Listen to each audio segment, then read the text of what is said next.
दोस्तों, क्या आपको भी सपने में मरे हुए लोग दिखाई देते हैं? किसी को अपने मरे हुए पिताश्री सपने में दर्शन देते हैं, तो किसी को अपनी मृत माता के दर्शन होते हैं। शायद आपके भी सपने में मृत परिजनों को अवश्य देखा होगा, लेकिन सुबह उठने के बाद आप उस सपने को दुर्लक्ष्य कर देते हैं। क्या मन में कभी ऐसा विचार आया कि आपको ऐसा सपना क्यों दिखाई दिया? इस सपने का अर्थ क्या होता है? लेकिन दोस्तों, क्या आप जानते हैं सपने में मरे हुए परिजन दिखाई देने पर हमें महत्वपूर्ण संकेत भी मिलते हैं। सपने में मृत परिजन दिखाई देना कोई आम बात नहीं है। इसके पीछे गहरा रहस्य छिपा हुआ है, जिनका वर्णन हमारे पुराणों में किया गया है।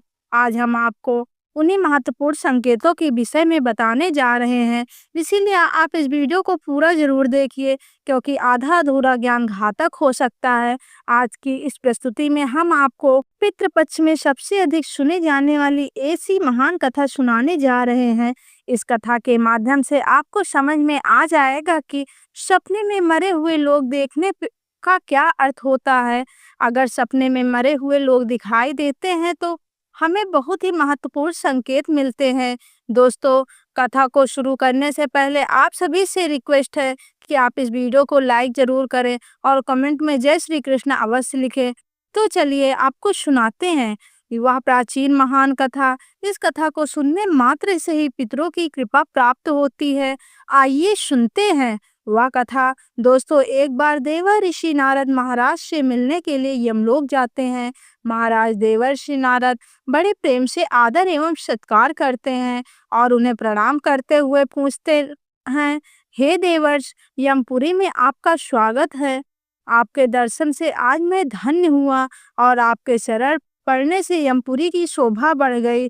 इस प्रकार से यमराज के द्वारा स्वागत किए जाने पर देवर्षि नारद प्रसन्न होते हैं और यमराज को प्रणाम करते हैं और कहते हैं, हे मृत्यु के देवता यमराज, आपको भी मेरा प्रणाम है। आपके आदर सत्कार से हम अत्यंत प्रसन्न हुए। फिर यमराज नारद जी से कहते हैं, हे देवर्षि नारद, आज आपका यमलोक में आने का क्या प्रयोजन है? अवश्य कोई महत्वपूर्ण कार्य अथवा कोई महत्वपूर्ण समाचार लेकर आप आए होंगे, या फिर हमसे कोई भूल तो नहीं हुई? कृपया बताइए, मैं आपकी क्या सेवा कर सकता हूँ? तब देवर्षि नारद कहते हैं, हे धर्मराज, आप तो मृत्यु के तथा न्याय के देवता हैं। आप तीनों लोक के सभी जीवित और मृत प्राणियों का लेखा जोखा रखते हैं। आपको समस्त चराचर के भूत और भविष्य का भी ज्ञान है। इसीलिए मैं आपके पास कुछ शंका लेकर आया हूँ, जिसे दूर करने की कृपा करें। फिर यमराज कहते हैं, हे देवर्षि, आप सत्य कहते हो। हम तीनों लोकों में निवास करने वाले सभी जीवित और मृत प्राणियों का लेखा जोखा अवश्य रखते हैं, किंतु आपके मन की बात जानना हमारे वश का नहीं है। आप तो तीनों लोकों को खबर रखते हैं। आप भगवान विष्णु के सबसे प्रिय भक्त हैं। आप समस्त शास्त्रों का भी ज्ञान रखते हैं, किंतु अगर आप मुझसे कुछ जानना चाहते हैं तो मैं अवश्य ही आपकी सहायता करूंगा। हे देवर्ष, आपकी जो भी शंका और प्रश्न है, आप निसंकोच पूछ सकते हैं। मैं अपने सामर्थ्य के अनुसार उसका जवाब देने का प्रयास अवश्य ही करूंगा। देवर्ष नारद कहते हैं, हे यमराज, मैं पृथ्वी लोक का भ्रमण करके आया हूँ। मैंने पिशाच, प्रेत, कुष्मांड, बेताल, चुड़ैल, पिशाचनी आदि प्रकार की कई विचित्र चीजें देखी जो जंगल में निवास करती हैं। इसके साथ ही मैंने देखा यह सभी दुष्ट शक्तियां मनुष्य को परेशान करती हैं, उन्हें दुख देती हैं। इसका क्या कारण है? यह सभी बुरी शक्तियां मनुष्य को क्यों परेशान करती हैं? तथा मेरे मन में एक अन्य प्रश्न है कि मनुष्य कई बार सपने में अपने पूर्वजों को देखता है, तो इसका क्या अर्थ होता है? सपने में मरे हुए लोग दिखाई देने का क्या मतलब है? इससे मनुष्य में कौन से संकेत मिलते हैं? मैं समस्त मनुष्य जात के कल्याण के लिए इन प्रश्नों के उत्तर जानने के लिए आपके पास आया हूँ। नारद जी के प्रश्न सुनकर यमराज कहते हैं, हे देवर्ष, आपके समस्त मानव जात के कल्याण के लिए उचित ही प्रश्न किए हैं। मैं आपको इन प्रश्नों के उत्तर अवश्य देता हूँ, किंतु उससे पहले मैं आपको एक अत्यंत पवित्र कथा सुनाता हूँ। इस कथा में आपको सभी प्रश्न के उत्तर मिल जाएंगे। आप इस कथा को ध्यान से अवश्य सुने और जो भी मनुष्य इस कथा को श्रवण करता है, मैं उसके 32 अपराध माफ करता हूँ। तब नारद जी कहते हैं, हे धर्मराज, आप मुझे वह महान कथा सुनाइए, मैं इसे ध्यान से सुनूंगा। तो दोस्तों, फिर यमराज देवर्षि नारद को यह महान कथा सुनाते हैं। आप सभी इस कथा को ध्यान से सुनिए।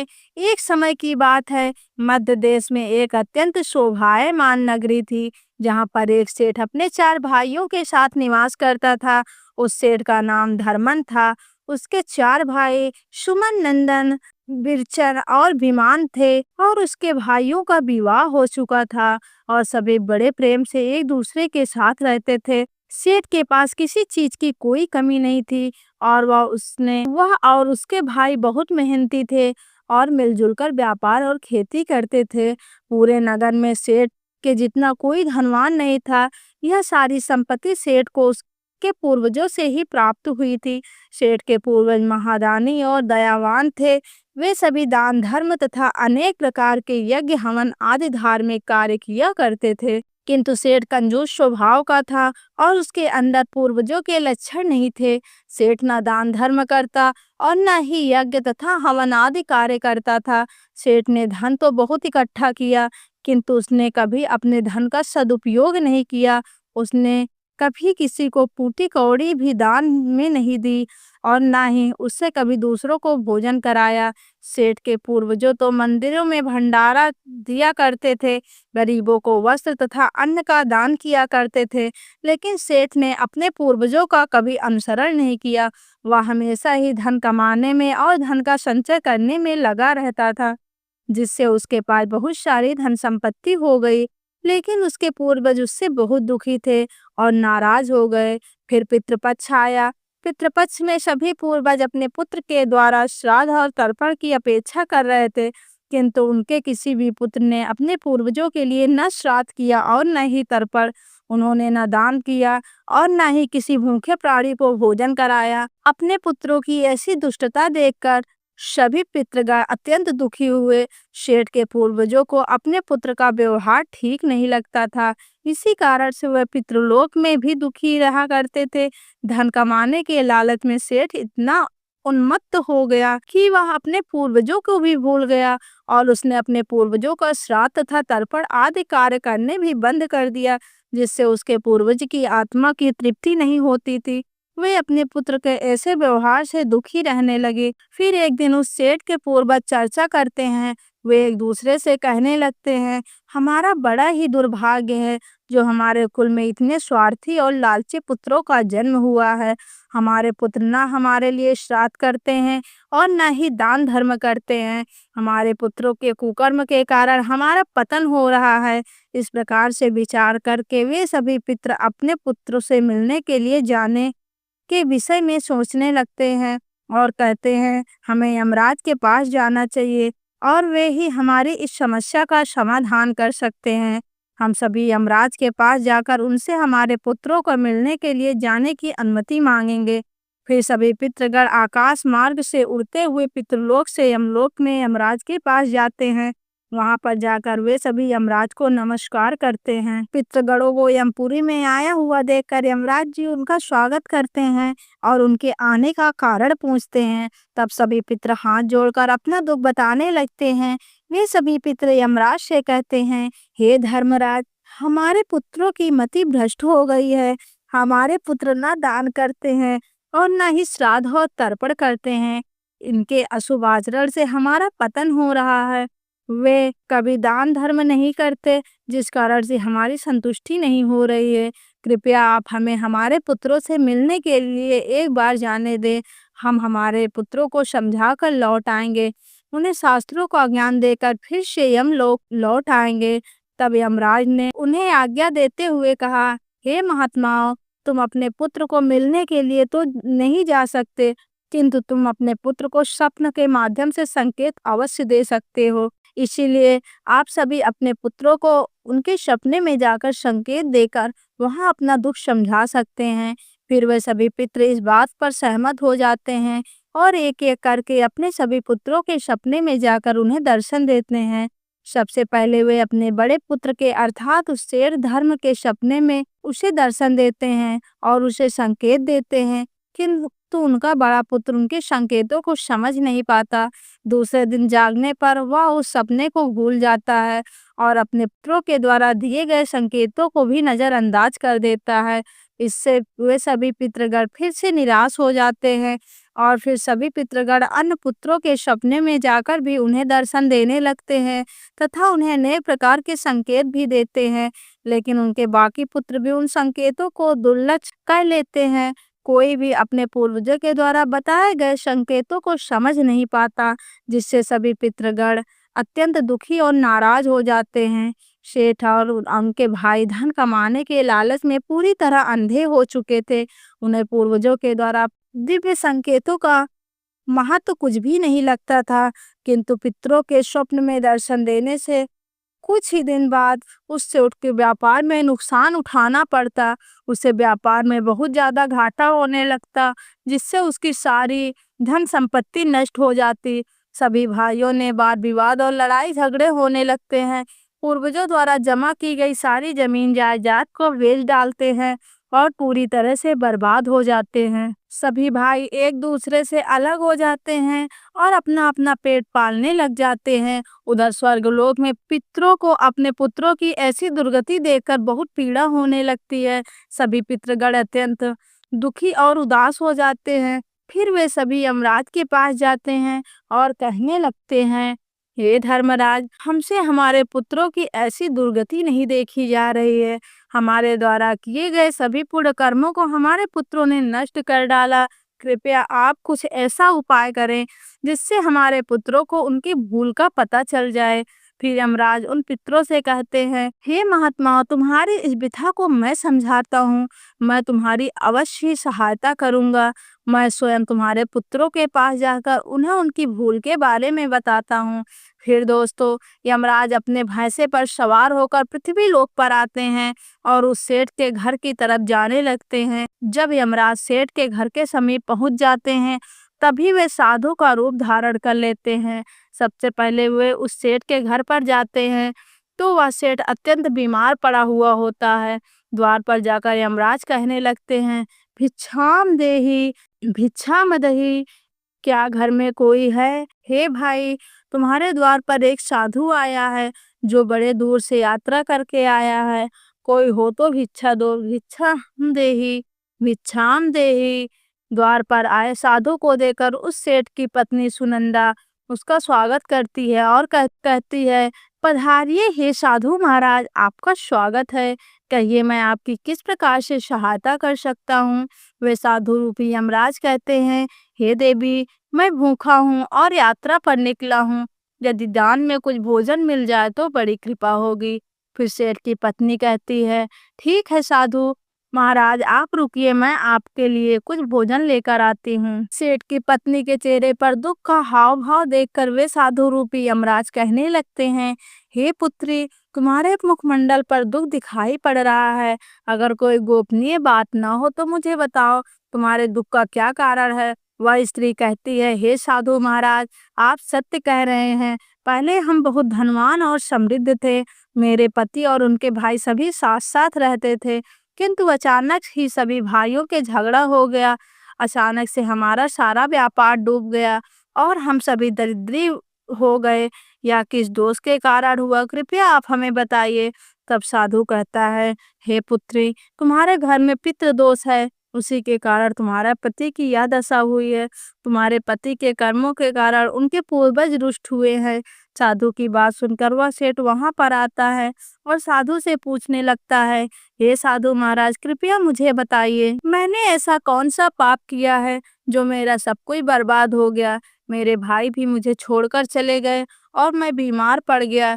तब वह साधु कहते हैं, हे पुत्र, तुमने अपने पूर्वजों को नाराज किया। तुम्हारे पूर्वजों ने जो संपत्ति और पुण्य अर्जित किया था और तुमने वो तुम्हारे भाइयों ने नष्ट कर दिया। इसी कारण से तुम्हारी यह दुर्गति हुई है। तुम लोगों ने अपने पितरों को श्राद्ध नहीं किया, उनका तर्पण नहीं किया। इसी कारण से तुम्हारे सभी पूर्वज तुमसे नाराज हो गए हैं। तुम्हारे पूर्वजों ने सपने में आकर तुम्हें कई महत्वपूर्ण संकेत दिए थे, किंतु तुमने उन संकेतों को दुर्लक्ष्य कर दिया और अपने पूर्वजों को अपमानित किया। यही कारण है कि तुम्हारा सारा वैभव नष्ट हो चुका है। इस प्रकार से उस साधु के द्वारा बताने पर उस सेठ को सब कुछ पता चल जाता है। उसे याद आता है कि उसने सपने में उसके पूर्वजों ने उसे दर्शन दिए थे। वह सेठ उस साधु से कहता है, हे साधु महात्मा, आप सत्य कह रहे हैं। हमारे पूर्वजों ने हमें सपने में दर्शन अवश्य दिए थे, किंतु हम उनके द्वारा दिए गए संकेतों को समझ नहीं पाए। कृपया आप मुझे सपने में पूर्वजों को देखने पर क्या संकेत मिलते हैं, इस बारे में बताइए। फिर वह साधु कहते हैं, हे पुत्र, अब तुम ध्यान से सुनो। मैं तुम्हें सपने में पूर्वज दिखाई देने पर मिलने वाले संकेतों के बारे में बताता हूँ। साधु रूपी यमराज कहते हैं, हे पुत्र, यदि पितरों का उद्धार नहीं होता तो वे ही प्रेतयोन में ही मृत्युलोक पर भटक रहे होते हैं। वे भूख प्यास से व्याकुल होकर अपने परिवारजनों के घर में प्रवेश करते हैं। सुनो वत्स, अब मैं तुम्हें उन सभी संकेतों के बारे में बताता हूँ जो तुम्हें ध्यान में रखना चाहिए। यमराज ने साधु के वेश में सेठ को बताया, यदि तुम अपने सपने में अपने पूर्वजों को भूख और प्यास से व्याकुल देखते हो तो यह संकेत अत्यंत महत्वपूर्ण है। इसका तात्पर्य है कि तुम्हारे पितर अभी भी प्रेत योनि में भटक रहे हैं। इसका कारण यह है कि उनके लिए उचित रूप से श्राद्ध कर्म और तर्पण नहीं किया गया है। वे अब भी अपने परिवार से आहार और जल की प्रतीक्षा कर रहे हैं। यह स्थिति तब उत्पन्न होती है जब पूर्वजों का तर्पण समय पर नहीं किया जाता है, जब श्राद्ध की प्रक्रिया को पूरी श्रद्धा से नहीं निभाया जाता है। तुम्हारे पूर्वज स्वप्न के माध्यम से अपनी पीड़ा व्यक्त कर रहे हैं ताकि तुम उनकी स्थिति को समझो और उनके लिए आवश्यक धार्मिक अनुष्ठान कर सको। इस समस्या का समाधान यही है कि अपने पितरों के लिए विधि पूर्वक श्राद्ध कर्म और तर्पण किया जाए। सेठ को और स्पष्ट करते हुए यमराज बोले, अगर तुम्हें अपने सपने में मृत पूर्वज जंजीरों में बंधे हुए दिखाई देते हैं तो यह अत्यंत चिंता का विषय है। यह संकेत इस बात का प्रतीक है कि तुम्हारे पितृ किसी बंधन में है और तुम उन्हें मुक्त नहीं कर पा रहे हो। यह स्थिति तब उत्पन्न होती है जब उनके श्राद्ध या तर्पण समय पर नहीं किया जाता या उनके लिए आवश्यक धार्मिक कृत्य अधूरे रहते हैं। यह दर्शाता है कि पितरों की मुक्ति में बाधाएं उत्पन्न हो रही हैं। इस समस्या का समाधान भी यही है कि तुम दान, श्राद्ध और तर्पण का आयोजन करो ताकि पितरों की आत्मा को शांति मिल सके और वे अपने बंधन से मुक्त हो सकें। यमराज ने गंभीरता से कहा, अगर तुम्हारे पूर्वज सपने में मैले और फटे पुराने वस्त्र पहने दिखाई दे तो यह अत्यंत अशुभ संकेत है। यह इस बात का प्रतीक है कि तुम्हारे पितर अत्यधिक दुखी और पीड़ित है। वे प्रेत योनि में भटक रहे हैं और उनकी आत्मा को शांति प्राप्त नहीं हो पा रही है। यह तब होता है जब उनके लिए श्राद्ध, कर्म, तर्पण और पिंडदान नहीं किया जाता। इसीलिए जब भी इस प्रकार का सपना आए, अपने पूर्वजों की आत्मा की शांति के लिए तुरंत पिंडदान और तर्पण करना अनिवार्य होता है। सेठ से बात करते हुए यमराज ने समझाया, अगर तुम्हारे पूर्वज सपने में तुमसे कुछ मांगते हुए दिखाई दे तो यह इस बात का संकेत है कि उनकी कोई अधूरी इच्छा बाकी रह गई है। उनके जीवन में काल की कोई अभिलाषा अधूरी रह गई थी जो उन्हें मुक्ति प्राप्त करने में बाधा डाल रही है। सपने में यह देखना महत्वपूर्ण है कि वे किस प्रकार की वस्तु की मांग कर रहे हैं। तुम्हें उस वस्तु या उसकी समरूप चीज का दान करना चाहिए ताकि उनके अधूरे कर्म पूर्ण हो सके और उनकी आत्मा को शांति प्राप्त हो सके। जब उनकी इच्छाएं पूरी हो जाती हैं तो वे प्रेत योनि से मुक्त पा लेते हैं। यमराज ने सेठ की ओर देखते हुए कहा, यदि सपने में तुम्हारे पूर्वज तुम्हारे सिर पर हाथ फेरते हुए दिखाई दे तो यह अत्यंत शुभ संकेत होता है। इसका अर्थ यह है कि तुम्हारे पूर्वज तुमसे अत्यधिक प्रसन्न हैं और तुम्हें अपना आशीर्वाद दे रहे हैं। ऐसे सपने इस बात का प्रतीक होते हैं कि तुम्हारे जीवन में कुछ अच्छा होने वाला है और तुम्हारे पूर्वज सदैव तुम्हारे साथ रहकर तुम्हारी रक्षा कर रहे हैं। यह संकेत तुम्हारे पितरों की प्रसन्नता का प्रतीक है जो उनके आशीर्वाद के रूप में प्रकट हो रहा है। यमराज ने समझाया, अगर तुम्हारे पूर्वज सपने में तुम्हारी ओर हाथ बढ़ाते हुए दिखाई दे तो यह अत्यंत शुभ संकेत है। इसका अर्थ यह है कि तुम्हारे पितृ तुम्हारे प्रयासों से संतुष्ट है और तुम्हें जीवन में सफलता मिलेगी। ऐसे सपने दिखना यह दर्शाता है कि तुम्हारे पितृ तुम्हारे साथ हैं और वे तुम्हारी उन्नति और सफलता के लिए आशीर्वाद दे रहे हैं। इस प्रकार के सपने आने पर तुम्हें यह सुनिश्चित करना चाहिए कि तुम सही मार्ग पर चल रहे हो।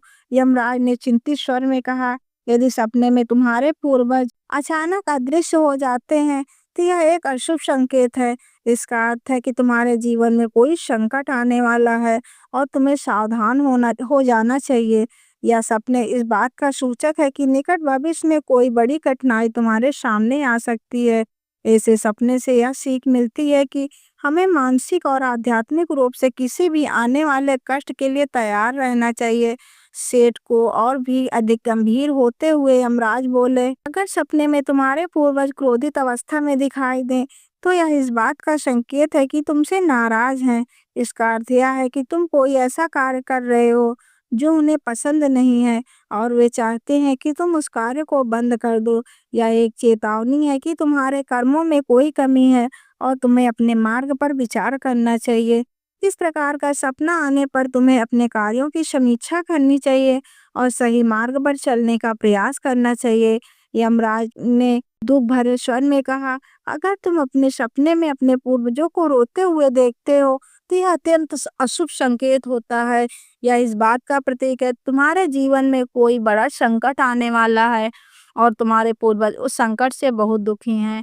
या सपने में इस बात की चेतावनी देते हैं कि तुम्हें सतर्क हो जाना चाहिए और ईश्वर की भक्ति में मन लगाना चाहिए, ताकि उस संकट से तुम्हारी रक्षा हो सके।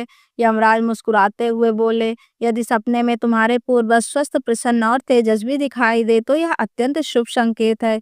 इसका अर्थ है कि तुम्हारे पितरों की मुक्ति मिल चुकी है और वे तुमसे प्रसन्न हैं। ऐसे सपने इस बात का संकेत देते हैं कि तुम्हारे पितृ तुम्हें आशीर्वाद दे रहे हैं और तुम्हारे जीवन में सुख, शांति और समृद्धि आने वाली है।